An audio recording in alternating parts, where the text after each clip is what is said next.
Hai, Assalamualaikum warahmatullahi wabarakatuh. Gimana kabarnya sobatku yang ada di rumah? Saya harap semua dalam keadaan baik-baik saja. Nah, hari ini kita ketemu lagi dalam segmen video terbaru.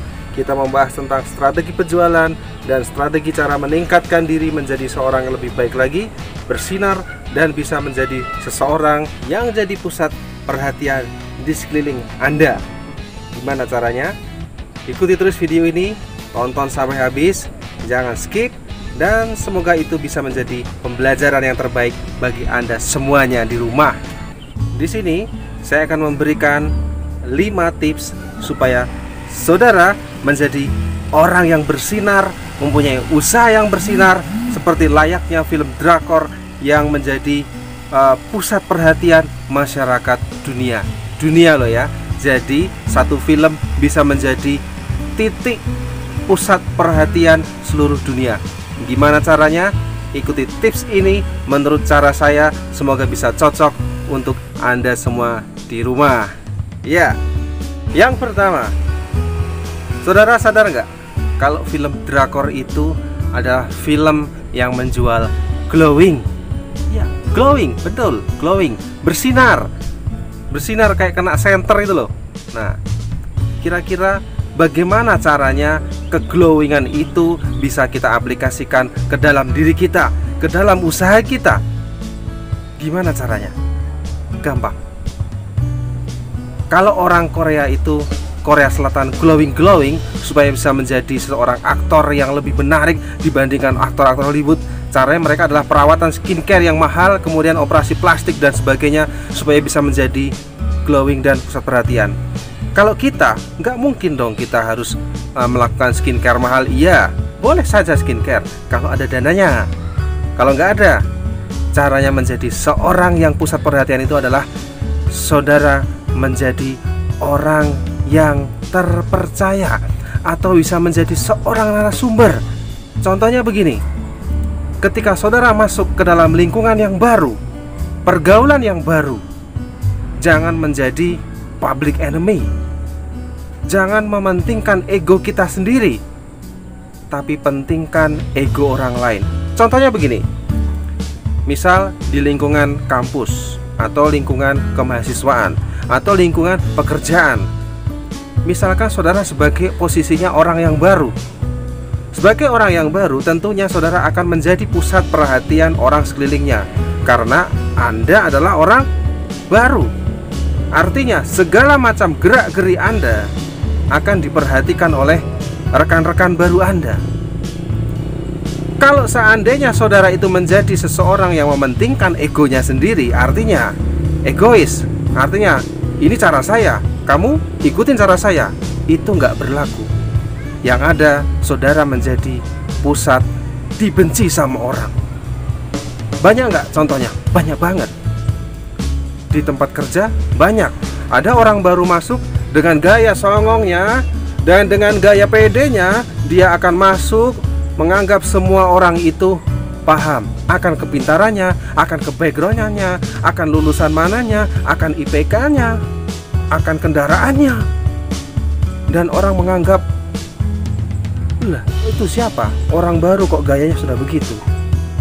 Nah, itu menjadi tidak bisa dicintai atau tidak bisa menjadi pusat perhatian oleh orang-orang sekitar.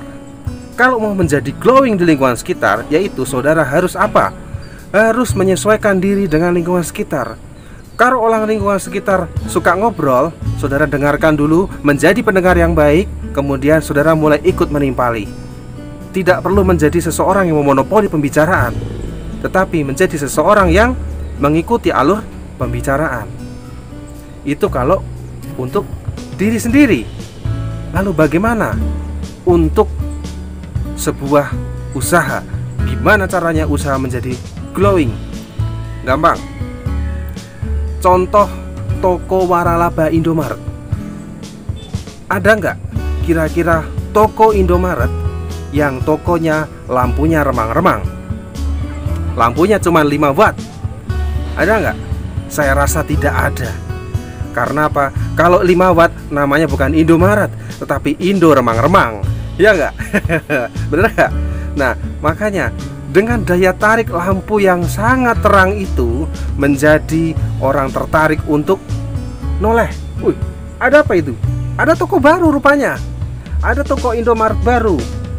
Padahal saudara tidak sedang kepengen mampir, tetapi ketika melihat toko itu siang hari terang benderang dan kulkas showcase-nya itu terpampang rapi, kelihatan minuman yang dingin yang banyak, maka saudara akan mampir. Jadi itu adalah teknik glowing ala toko. Kalau punya toko, jangan kasih lampu yang remang-remang. Kasih lampu yang terang, terang benderang. Supaya apa? Supaya orang mau noleh toko saudara. Kayak prinsip laron. Laron itu binatang yang keluar ketika sehabis hujan. Kalau di malam hari, itu dia akan mengelilingi cahaya. Dia akan ngerubutin cahaya, nggak tahu kenapa. Nah, kita itu seharusnya menggunakan filosofi laron. Kalau toko kita mau rame, pasang lampu yang terang benderang, maka orang akan datang ke warung kita. Yang kedua, saudara harus bisa adaptable atau bisa menyesuaikan diri di semua bidang. Drakor yang notabene itu berbahasa Korea Selatan, kenapa bisa diterima di seluruh dunia? Bisa diterima di Indonesia, di mancanegara manapun, yang mana bahasa Inggris adalah bahasa internasional. Tapi kenapa bahasa Korea bisa menembus pasar internasional? Karena dia menjual cerita yang to the point, cerita yang tidak bertele-tele. Ada nggak kira-kira film drakor yang tamat lebih dari 50 episode atau 100 episode? Nah, kalau di negara kita mungkin karena terlalu semangat dalam membuat film, maka kalau episode cuma 15 itu kok kayaknya kurang gitu loh ya. Nah, tapi kalau drama Korea, dia menjual paling banyak 15-20 episode, maka sudah selesai, ganti topik yang lain, ganti film yang lain, ganti artis yang lain. To the point, adaptable, tidak menghabiskan energi seseorang dalam menonton. Jadi menganggap bahwa penontonnya itu tidak disamaratakan dengan negara Korea. Karena kalau di negara lain mungkin waktu adalah uang. Jadi kalau terlalu lama-lama dalam menonton video atau dalam menonton video drama Korea, mereka menganggap akan menghabiskan waktu seseorang. Maka dengan menjual film dalam durasi pendek, bisa dianggap sebagai penghibur ketika dalam keadaan lelah bekerja.